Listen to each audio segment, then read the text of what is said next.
एक गांव के बाहर एक छोटा सा शिव मंदिर था, जिसमें एक बूढ़ा पुजारी रहा करता। एक दिन एक गरीब माँ अपने छोटे लड़के को मंदिर के द्वार पर छोड़ गई। बहुत ढूंढने के बाद भी पुजारी को बच्चे के परिवार के बारे में कुछ पता नहीं चला।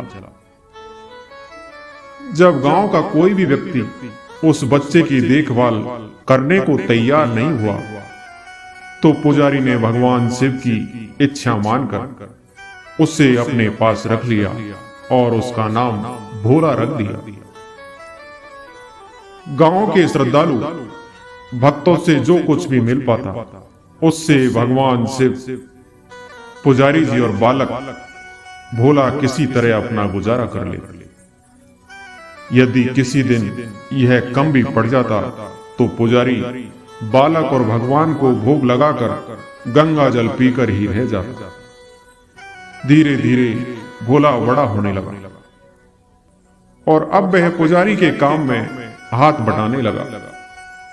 बूढ़े पुजारी के थके हुए हाथों को कुछ आराम मिलने लगा, इसलिए उसने भोला को मंदिर की सफाई करने, भगवान शिव की पूजा करने, उन्हें भोग लगाने और उनकी आरती करने की विधि बताई।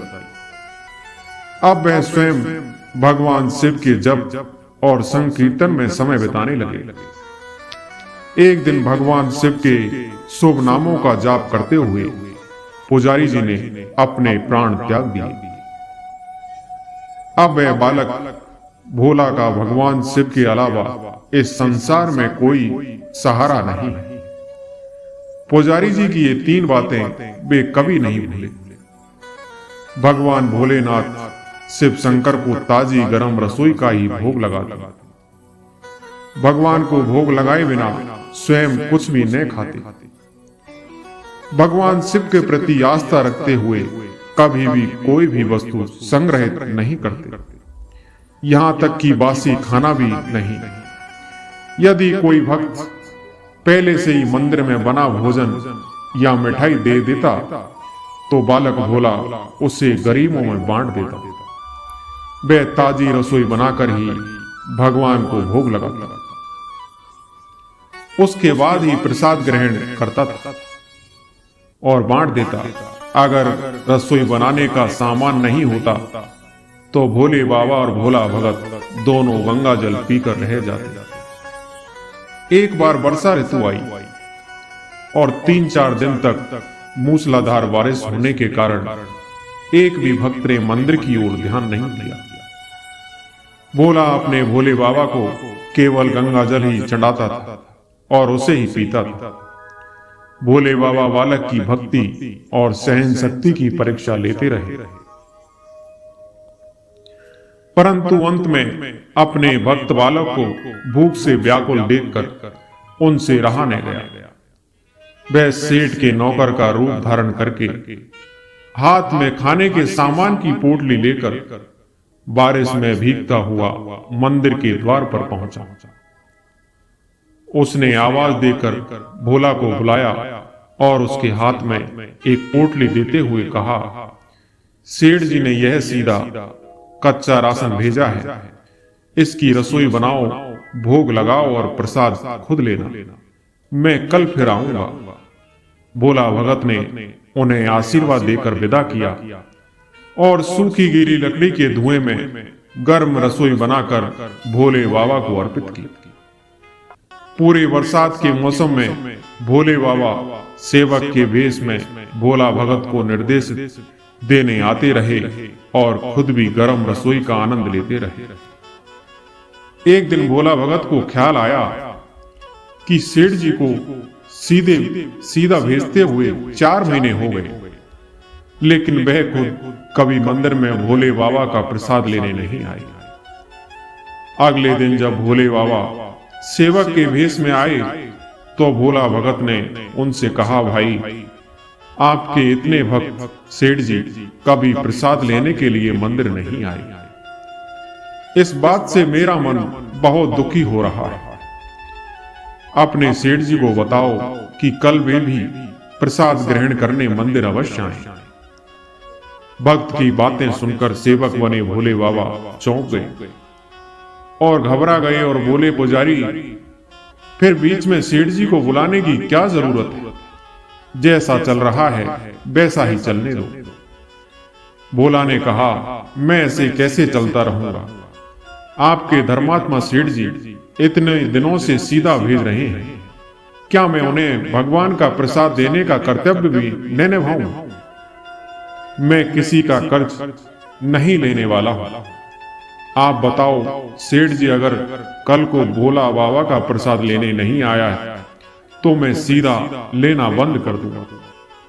सेवक बने भोले बाबा अपने भोले भगत का अहंकार देखकर कांप उठे और मन ही मन यह सोचकर हंसे कि वाह, आज लेने वाला ही देने वाले को डरा रहा है। परंतु एक सरल हृदय भक्त की भावना पर उसने कहा, ठीक है पुजारी जी, कल सेठ जी प्रसाद ग्रहण करने मंदिर में अवश्य आएंगे। अगले दिन सुबह सुबह भोले बाबा सेवक के भेष में दूध और कई अन्य खाद्य सामग्री लेकर मंदिर पहुंच गए। भोला चौंकते हुए बोला, भाई इतना सारा सीधा किस लिए ले आए? नौकर बने भोले बाबा बोले, पुजारी जी भूल गए क्या, आज आपने सेठ जी को प्रसाद के लिए बुलाया है, इसलिए आप छक्कर रसोई बनाइए और भोले बाबा को भोग लगाइए। हाँ, यह तो बता दीजिए कि सेठ जी किस समय पधारे। भोला ने प्रसन्न होकर उन्हें सेठ जी के आने का समय बता दिया। अब भोला भगत की इच्छा पूर्ण करने के लिए भोले बाबा कैलाश पर सेठ का रूप धारण करने लगे। इधर अपने स्वामी को एक प्यारे भक्त के यहाँ जीवने जाने का समाचार सुनकर ममतामयी अन्नपूर्णा मां पार्वती भी भला कैसे पीछे रहती। वे भी पति की आज्ञा लेकर सेठानी का रूप धारण करने में जुट गई। भोले बाबा ने मुंडों की माला, शरीर पर लगी भस्म कमर पर धारण किया। वह बागंबर तथा भुजाओं और कानों में धारण किए हुए सर्पों के हार उतार दिए। उन्होंने खूबसूरत वेलवेट कुर्ता पहना था। उन्होंने अपने बालों को सीधा किया और उनमें गंगा और चंद्रमा को छिपा लिया और ऊपर से एक सुंदर रंगीन पगड़ी पहनी। सदैव नंगे पैर चलने वाले भगवान शिव ने आज पैरों में रेशमी जूते पहने थे। भोले बाबा ने अपना त्रिशूल और डमरू नंदी को सौंप दिया और हाथ में एक सुंदर छड़ी ले ली और पार्वती के तैयार होने की प्रतीक्षा करते हुए कैलाश पर चलने लगे। पार्वती जी घंटों श्रृंगार करने में व्यस्त रही। आज उसने अपने पति के शहर में बनी एक खूबसूरत बनारसी साड़ी निकाली और पहनी, जिसका रंग सेठ के बनाए शिव के कुर्ते से मेल खा रहा था। उसने चमचमाते सोने चांदी हीरे के आभूषण पहने, पैरों में सुंदर सैंडल पहने, बगल में एक सुंदर पर्स दबाया और भोले बाबा के बार बार बुलाने पर श्रृंगार कक्ष से बाहर आ गई। जब पार्वती जी और शिवजी ने सेठ सेठानी के भेष में एक दूसरे को देखा तो आश्चर्य से एक दूसरे को देखते ही रह गए। दोनों एक दूसरे को देखकर खुश हो रहे थे। उन्होंने एक दूसरे का इतना खूबसूरत लुक पहले कभी नहीं देखा था। जब भगवान गौरी शंकर सेठानी सेठ का रूप धारण करके अपने भक्त गणेश, कार्तिकेय, नंदी, ऋषि मुनियों, देवी देवताओं को देखकर कैलाश से भोजन करने के लिए चले तो वे भी धोखा खा गए। सेठ बना सेवा धरती पर टेकता हुआ, हाथ में छड़ी घुमाते हुए, पर्स पीछे दबाते हुए चले आ रहा। मां अपनी सैंडल और पायलों से छन छन कर मधुर ध्वनि निकाल रही थी। पार्वती सेठानी पैदल जा रही। भोला भगत सुबह से ही सेठ जी के स्वागत के लिए तरह तरह के पकवान बनाने में लगे हुए थे। वह चलते फिरते अपने भोले पिता को भोग लगाता था, लेकिन आज उसे सेठ जी को भगवत प्रसाद चढ़ाना था, जो उसे कई महीनों के लिए सीधा भगवान के पास भेजते थे। इसलिए आज उसने अपना सारा खाना पकाना छोड़ दिया था। उसने सेठ जी के भेजे हुए चावल धोकर खीर बनाई, धीमी आंच पर पकाकर गाढ़ा किया और सेठ जी के भेजे हुए पिस्ता, बादाम, केसर, चिलगोजे, किशमिश मिला दी। रसोई बनाने के बाद भोला भगत फिर से नहाने चला गया, ताकि साफ कपड़े पहनकर भोले बाबा को भोग लगा सके और सेठ जी को उसका प्रसाद दिलवा सके। भोला भगत जब स्नान करके लौटे तो देखा कि सेठ जी स्वयं प्रसाद ग्रहण करने आए हैं।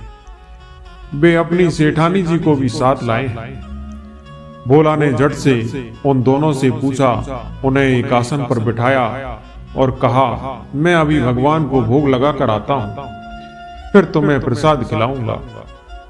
भूखे भोले बाबा से भूख बर्दाश्त नहीं हुई। तभी उसने कहा, पुजारी जी जल्दी भगवान को भोग लगाओ, मुझसे भूख बर्दाश्त नहीं होती। भोला भगत ने सेठ जी बने भोले बाबा को डांटते हुए कहा, सेठ जी, भगवान के काम में न तो जल्दबाजी होती है और न ही कंजूसी। जब तक मैं भगवान का प्रसाद न चढ़ा लूं, तब तक आप रसोई के पास भी नहीं जा सकते। यहीं चुपचाप बैठे रहिए और ओम नमः शिवाय का जाप करते रहिए। मैं अभी आऊंगा और तुम्हें भरपेट भोजन कराऊंगा। सेठ बने शिव जी चुपचाप अपने स्थान पर बैठ गए। उनकी यह हालत देखकर सेठानी बनी पार्वती बड़ी मुश्किल से अपनी हंसी रोक पाई।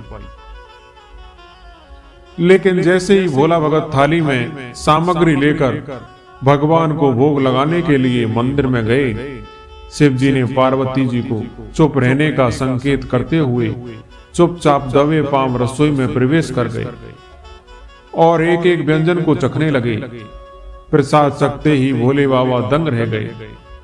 खीर में चीनी की जगह नमक और सब्जियों में चीनी भरी हुई थी। जैसे ही भोले बाबा ने रोटी का एक टुकड़ा तोड़कर उनके मुंह में दिया तो वह रोने लगा, क्योंकि रोटी में मिर्च भरी हुई थी। सी करते करते वह उल्टे पैर भाग गया और अपनी जगह पर बैठ गए। अपने स्वामी की यह हालत देखकर माता पार्वती जोर से हंस पड़ी। इससे पहले कि भोले बाबा पार्वती के सामने कुछ स्पष्टीकरण देते, भोला भगत ओम नमः शिवाय मंत्र का जाप करते हुए आए।